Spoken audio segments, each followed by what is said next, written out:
কয়লা যতই ধোবেন আপনি, কালো ছাড়া কি সাদা হবে কোনো দিন? করছে পাউচ প্যাক খাও আর লটারি কেনো, এই নিয়ে আরামসে থাকো। আমি আপনি ট্যাক্স দেবো, খাটাখাটনি করব এবং সেই টাকা সরকার পাবে এবং তারপরে সেই টাকার উনি উৎসব করবেন, মোৎসব করবেন, সেটাই উনি করছেন। তাকে তো ধরুন, তাহলে তো লোকে ভাববে যে চুরির মালে আপনারও ভাগ আছে। যে পরিমাণ তদন্ত করছে, আমার তো মনে হয় সিবিআই, ইডি এবং এনআইএ এই তিনজনেরই হেডকোয়ার্টার স্থানান্তরিত করে এখন এই কলকাতায় করতে হবে। বন্ধুরা, গতকাল বিজেপির রাজ্য সভাপতি ডক্টর সুকান্ত মজুমদার কলকাতার জগন্নাথ ঘাটে একটি সামাজিক অনুষ্ঠানে গিয়েছিলেন এবং সেখানে গিয়ে তিনি কতগুলি বিস্ফোরক বক্তব্য বলতে শোনা গেল। ট্যাব দুর্নীতির পয়সা কোথায় যাচ্ছে, আবাসের যে দুর্নীতি সেই পয়সা কোথায় যাচ্ছে এবং কিভাবে এই পয়সাকে কাজে লাগিয়ে রাজ্য সরকার বিভিন্ন উৎসব করছে। তো তিনি আরো কিছু বিস্ফোরক বক্তব্য বলেছেন। তো সমস্তটা শোনাবো আপনাদের এই প্রতিবেদনে। পুরো প্রতিবেদনটি দেখতে থাকুন। নমস্কার, আমি সুরজিৎ, বঙ্গদর্পণ ইউটিউব চ্যানেলে আপনাদের সবাইকে স্বাগত। তো চলুন বন্ধুরা, সর্বপ্রথম আমাদের রাজ্যের বিজেপির সভাপতি, রাজ্য সভাপতি ডক্টর সুকান্ত মজুমদার ঠিক কি বক্তব্যগুলো করেছেন সেটি সর্বপ্রথম একবার শুনে নিই, তারপর আমি ব্যাখ্যায় আসছি। এই তৃণমূল নেতাদের পাকা বাড়ি লুকিয়ে কাঁচা বাড়ি দেখিয়ে আবাস প্রকল্পের নাম কিভাবে চলছে? কতদিন না, এই দুর্নীতির জন্যই তো কেন্দ্র সরকার বাধ্য হয়েছে যে আবাস, যে যোজনা, প্রধানমন্ত্রী আবাস যোজনা, তা আপাতত স্থগিত রাখতে। কারণ যেহেতু সাধারণ মানুষ, যারা গরিব মানুষ, যাদের এই আবাস যোজনায় ঘর পাওয়ার কথা, তারা পায়নি, অন্য লোকেরা পাচ্ছে, তৃণমূলের বড় লোকেরা পাচ্ছে। আমি তো এরকমও দেখেছি যে 3 তলা বাড়ির উপরে ঠাকুরঘর তৈরি হয়েছে আবাস যোজনার টাকায়। কিন্তু নতুন কিছু নয়, গোয়াল ঘরের দেখিয়ে পাকা বাড়িতে নিয়ে নেওয়া হয়েছে বাড়ি। একের পর এক ঘটনা ঘটেছে। কেন্দ্র থেকে টিম এসে সরজমিনে খতিয়ে রেখে সেটা দেখতে পেয়েছে। তো এই নতুন যে আবাস যোজনা, মাননীয় মুখ্যমন্ত্রী বলেছেন যে নাকি উনি বাড়ি দেবেন, তো তৃণমূল নেতারা চুরি করবেন, এটা তো হতে পারে না। কয়লা যতই ধোবেন আপনি, কালো ছাড়া কি সাদা হবে কোনো দিন? তো তৃণমূলও যতই চেষ্টা করুন, কোনো চুরি ছাড়া অন্য কিছু করবে না। মমতা বন্দ্যোপাধ্যায় আজকে বলেছেন যে কারো চিন্তার কোনো কারণ নেই, ট্যাবের টাকা যারা পাননি আবার আমরা টাকা দিয়ে দেবো। মানুষের পরের টাকা একবার চুরি গেল, আবার উনি দেবেন। এখন উনি মনে করছেন যে এটা তার পৈতৃক সম্পত্তি, পৈতৃক জমিদারি এই রাজ্যটা। আমি আপনি ট্যাক্স দেবো, খাটাখাটনি করব এবং সেই টাকা সরকার পাবে এবং তারপরে সেই টাকার উনি উৎসব করবেন, মোৎসব করবেন, সেটাই উনি করছেন। এই টাকা তো জনগণের টাকা, ওনার তো পৈতৃক সম্পত্তি নয় যে উনি ওইভাবে চুরিও হতে দেবেন। চুরি কারা করলো, কাদের পকেটে ঢুকলো, সেই চোরেদের কাছ থেকে সেই টাকা রিকভারি হলো কি না, এই সমস্ত বিষয় তো সবার আগে ঠিক করতে হবে। আপনি টাকা দিন, যারা পায়নি তারা অবশ্যই পাবে, কিন্তু আগে যে টাকাটা চুরি করলো তাকে তো ধরুন, তাহলে তো লোকে ভাববে যে চুরির মালে আপনারও ভাগ আছে। বাঁকুড়ার নবনির্বাচিত সাংসদ, যিনি বিধায়ক থেকে সাংসদ হয়েছেন, সেই অরূপ চক্রবর্তী বলছেন ছোট ছোট ছাত্রদের ট্যাবের টাকা যারা চুরি করেছে তাদের দাঁড় করিয়ে গুলি করে মেরে দেওয়া উচিত।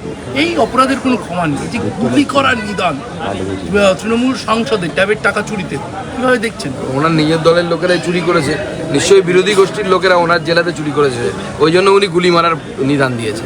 ওনার নিজের লোকেরা চুরি করলে বলতেন না, হবে না।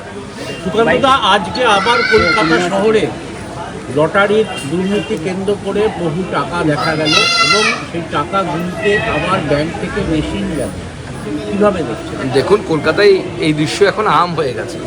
আমরা আগে ভাবতাম যে পশ্চিমবঙ্গের মানুষ, আমাদের পার ক্যাপিটা ইনকাম কম, আমরা গরিব, এখানে শিল্প নেই, কিন্তু এখন দেখতে পাচ্ছি তৃণমূল কংগ্রেসের দৌলতে বেশ কিছু মানুষ পশ্চিমবঙ্গে আছে যারা অগাধ সম্পত্তির মালিক এবং এই লটারির যে চক্র চলছে, লটারির মাধ্যমে কালো টাকা সাদা করার চক্র চলছে বলে আমরা সংবাদ মাধ্যমে দেখতে পাচ্ছি। এবং এই গোটা রাজ্যটাকে তো মার্টিনের হাতে তুলে দেওয়া হয়েছে। মার্টিন লটারি বিক্রি করছে, পাউচ প্যাক খাও আর লটারি কেনো, এই নিয়ে আরামসে থাকো। স্বামী বিবেকানন্দকে নিয়ে রাজনীতি করা বিজেপির জানা উচিত যে বাড়ি আমরা সংস্কার করেছি, মায়ের বাড়ি আমরা সংস্কার করেছি, ওরা শুধু আমায় আক্রমণ করে, বলছেন মমতা বন্দ্যোপাধ্যায়। স্বামী বিবেকানন্দকে আগে মমতা বন্দ্যোপাধ্যায়কে বলুন ভালো করে পড়তে, স্বামী বিবেকানন্দ কী বলে গেছেন ভালো করে দেখতে জানতে। উনি সম্ভবত পড়েননি, তো উনি তো অন্যের পড়া বই টই পড়েন না, নিজেই লেখেন, নিজেরটাই পড়েন, অন্যটা পড়ে না। আমাদের কেন্দ্র সরকারের তরফ থেকে মাননীয় প্রধানমন্ত্রীর নেতৃত্বে রামকৃষ্ণ মিশন এবং তার যে অন্যান্য সংস্থাগুলো আছে, বিশ্ববিদ্যালয় থেকে শুরু করে, তাদের পাশে আমাদের কেন্দ্র সরকার সর্বতোভাবে দাঁড়িয়েছে। শুধু এই রাজ্যে নয়, রাজ্যের বাইরেও আমরা রামকৃষ্ণ মিশনকে বহু আর্থিক সহযোগিতা করেছি, CSR ফান্ড থেকে শুরু করে বিভিন্ন রকম। এবং রামকৃষ্ণের এবং বিবেকানন্দের যে চিন্তাভাবনা, সেই চিন্তাভাবনা অনুযায়ী একমাত্র ভারতীয় জনতা পার্টি চলে। একদিকে ভাটপাড়ায় যে খুন হলো সেখানে তার পরিবার চাইছে এনআইএ তদন্ত। সেই দিনই এনআইএর পক্ষ থেকে প্রিয়াঙ্গু পাণ্ডের ওপর গুলি চালনার কাণ্ডে প্রথম গ্রেপ্তার করা হলো। সামগ্রিকভাবে এই যে ভাটপাড়া, জগদ্দল, নৈহাটি যে এলাকা, সেখানে কেন্দ্রীয় তদন্তকারী সংস্থার তদন্ত চলছে। শুট আউটে আবার কেন্দ্রীয় তদন্তকারী সংস্থাকে চাইছে নিহতের পরিবার। কীভাবে দেখছেন? দেখুন, এই পুরো বিষয়টাতে এটা পরিষ্কার হয়ে গেছে যে তৃণমূল কংগ্রেসের লোকেরাও রাজ্য পুলিশের উপর বিশ্বাস রাখতে পারছে না। কারণ পুলিশ এফিসিয়েন্ট, এটা নিয়ে কোনো বিষয় নেই, কিন্তু সেই পুলিশকে যেভাবে রাজনৈতিকভাবে ব্যবহার করা হচ্ছে তার ফলে পুলিশের এফিসিয়েন্সি দিন দিন কমে যাচ্ছে। পুলিশ চাইলেও তো কাজ করতে পারছে না। তৃণমূল কংগ্রেসের সেই পরিবারও জানে যে যখনই গোষ্ঠীদ্বন্দ্বে তৃণমূল কোনো নেতার নাম আসবে তখনই তদন্ত আস্তে আস্তে থেমে যাবে, তদন্ত শুয়ে পড়বে। তো সেই জন্য তারা ভরসা করতে পারছে না।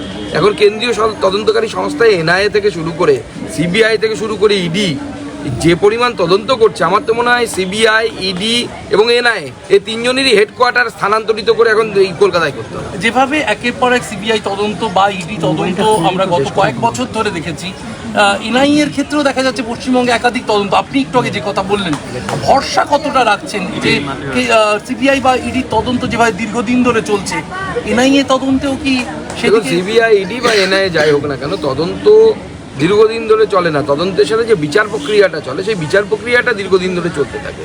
আর এখানে বিশেষ করে এরা করাপশান এমন লেভেলে করেছে যে খাদ্য জালক বলেছিলাম আমি, যে করাপশানের খাদ্য জালক তৈরি করে ফেলেছে। জেলায় জেলায় চোর আছে, তো আপনি কী করবেন এত বড় তদন্ত? ভারতবর্ষের কোথাও এরকম চুরির তদন্ত হয় না তো। এবং আমার তো মনে হচ্ছে ইডি সিবিআই নতুন করে শিখছে কীভাবে তদন্ত করতে হয়। তো শুনলেন দর্শক বন্ধুরা, ট্যাবের যে টাকা চুরি গেছে, প্রথমত হচ্ছে তৃণমূলেরই এক সাংসদ বাঁকুড়ার অরূপ চক্রবর্তী, মেবি বাঁকুড়ার হয়তো, যিনি বক্তব্যটি দিয়েছেন যে ট্যাবের টাকা যারা চুরি গেছে তাদেরকে ধরে গুলি করে দেওয়া উচিত, এরকম একটি অসাংবিধানিক কথাবার্তা বলতে শোনা যায়। সেটা নিয়েও তিনি বক্তব্য দেন। এবং সর্বোপরি ট্যাবের টাকা যারা চুরি করেছে তাদেরকে না ধরে আপনি আবার ট্যাবের টাকা দিচ্ছেন নতুন করে। তো এই নিয়ে বিস্ফোরকভাবে গর্জে উঠেছেন কিন্তু আমাদের রাজ্যের সভাপতি ডক্টর সুকান্ত মজুমদার। যে চুরিটা যা গেছে, যে পয়সাটা চুরি গেছে সেটাকে আগে ধরুন। অবশ্যই এই কথাটির মধ্যে যুক্তি রয়েছে। আপনি সেটাকে না ধরে বলছেন আবার ট্যাবের টাকা দেবো, মানে সরকারের ট্যাক্সের পয়সা যেভাবে কালেক্ট হচ্ছে, যেগুলো আমার এবং আপনার প্রত্যেকেরই পরিশ্রম করে ট্যাক্স জমা করার পয়সা, সেই পয়সা দিয়ে এরকমভাবে নয়ছয় করা নিয়ে গর্জে উঠেছেন কিন্তু ডক্টর সুকান্ত মজুমদার। তো আপনাদের কি মতামত? এটা কি একদমই ঠিক কথা? যদি আপনাদের নিজস্ব কোনো মতবাদ থাকে তাহলে এই ভিডিওর কমেন্ট সেকশনে অবশ্যই কমেন্ট করবেন। আপনাদের কমেন্টের আমি অবশ্যই জবাব দেব।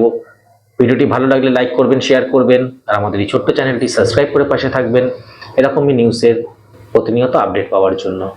ধন্যবাদ।